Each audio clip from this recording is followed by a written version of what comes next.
everybody, welcome back. So in the previous video we looked at some simple array functions in ECMAScript 5, such as isArray, index of and last index of, and what they basically do.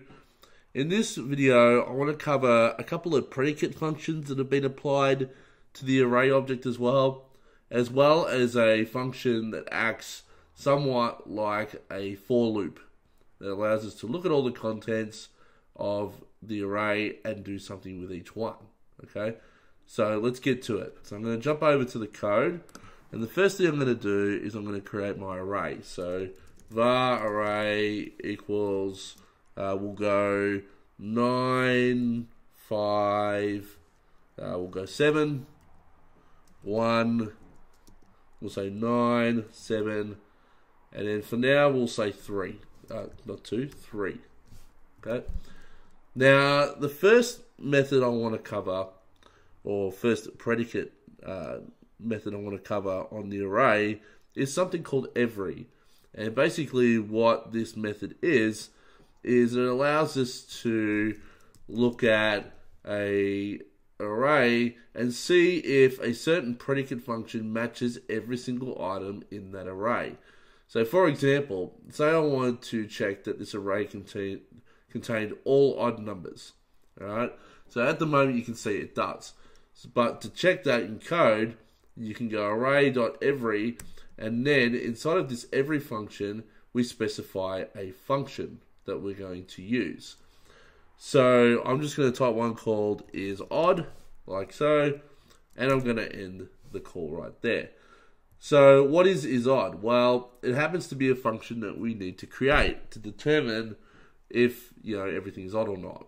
So I'm going to create just here, I'm going to go function isOdd, and basically what this function needs in order to operate is a value, and that is it. That is the minimum requirements for this function, right? But the other things I want to quickly mention here as part of this call is there are two other parameters that also come with each iteration, and that is an index, so the current index of the iteration. So think of this every having to go through each item of the array up here to determine if it's odd or not. So the first time it comes in, it'll have a 9 as the value and an index of 0, right? So you'll know what the index is at the time of which the value is provided. The other thing it will actually give you to as well is actually the entire array. So we can look at the array and we can look at the index that we're currently on and the value of that index, and it's almost like a way of verifying that our code's actually working. So what I'm going to do just to demonstrate how this looks is I'm going to create a console.log here, and I'm going to say array, like so. So I'm going to print out the output of the array, so that basically will print out this above here. And then after that, I'm going to spit out something, a bit of text. I'll say with the arrow like that, is position, and then after this I'm going to put the index. So this is asking the question, is position 0, for example, for the first one, and then I'm going to put odd, space odd, right? So it's saying, is position 0 an odd number, right? And then after that, I'm actually going to put what I'm going to use to return the proper value, whether it's true or false. So here I'm going to go var predicate is equal to value modular 0 triple equals 1. Okay, so that's my predicate. So I'm just going to write, well, that's not the that's the predicate result. The predicate is actually this here. Okay, that's the actual predicate, but the result of it is what all this together adds up to. So I'm going to take this predicate result, I'm going to add it to the end here. So basically I'm printing out here whether the value is going to be odd or not. You'll be able to tell straight away. Okay, and this will demonstrate a very important point called short circuiting. So now I'm going to return the predicate result, so we actually have a result, and I'm going to console log this out like so. So based on what I've written here, I've got an isOdd method. It's checking to see if the value is divided by, sorry, that shouldn't be 0. That should be 2. The value divided by 2 actually returns a remainder of 1. Right, that's what I'm checking for here. And then basically if it returns a 1 because it's not divisible by 2, so therefore it's odd, right? Then I'm printing out whether that's odd or not, and then I'm returning whether it is or not. Basically, when this returns false at any point, that's when this will end the iteration and the result will return false. If it returns true for every single number, it's going to iterate over the entire array, print out this as many times as it is here. So it's 1, 2, 3, 4, 5, 6, 7. So this will print out 7 times, and then obviously the result will be true 7 times, meaning that the overall result here will be true. Because every means every single value has to be an odd number. So let's quickly just see that in action. So I'm going to come over here, I go node, and what did I name the file? Array predicates part 1. Part 1. And as you can see, it's printed out 7 times. The array is position 0 odd. In fact, it is. So it returns true. Is position 1 odd. That's true because it's 5. Is position 2 odd. Yes, it's a 7, and so on and so forth. And then I print the overall result. Okay. Now that's every. So that means every single number has to be odd for it to execute all the way through. So if I was to come in here and then say, you know what, I'm going to make this first number a 2, what do you think is going to happen? The answer is it's going to execute once, it's going to return false here, and it's going to return overall false here. So let's see that in action. So I'll just clear the screen. Oops. And there it is.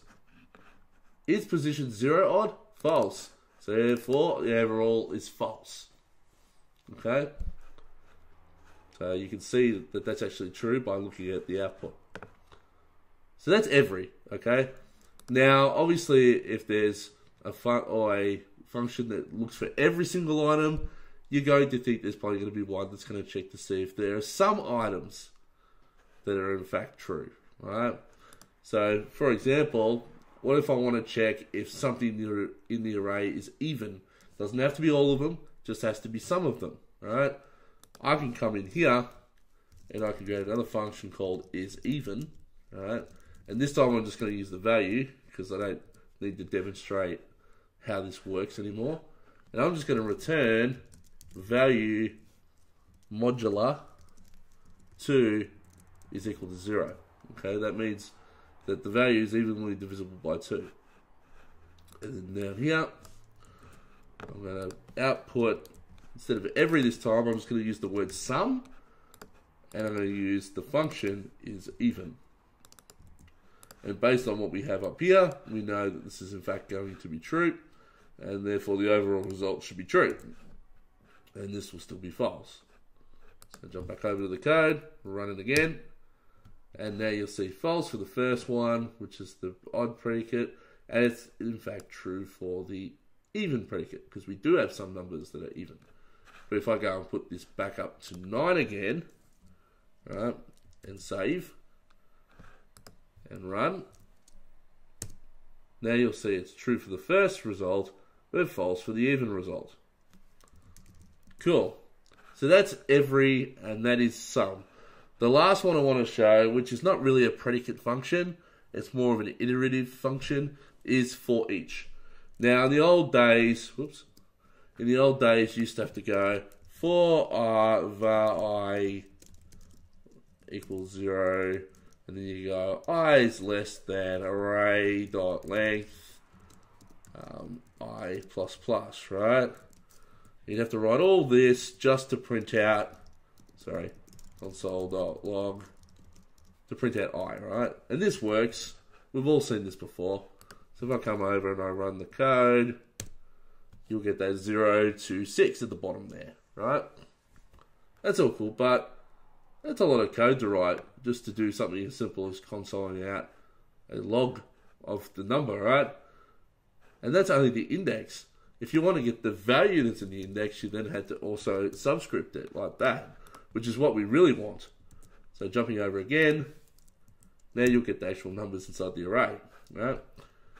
What if we just wanted to really just go, oh, geez, I wish there was an easy way to do this.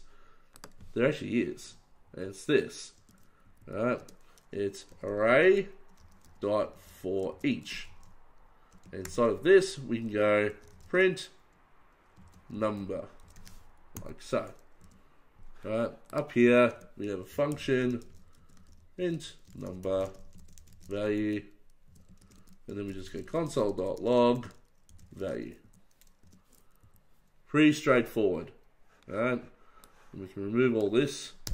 Much easier to read a function with one line in it. Don't have to worry about managing, like, you know, incrementing numbers and all that kind of stuff. We just go for each, call a function, right? And then that goes and prints the number out. So let's quickly check that. Should be the same result. And you get exactly the same result. Okay? So that's all I wanted to show in this video. I'm going to keep these as short as I can. In the next video, we're going to look at a few more array ones. More to do with changing the state of the array. So things like filtering an array, mapping values from an array to a different number that will fit in another array, that kind of thing. We'll see that in the next video, and I'll see you then.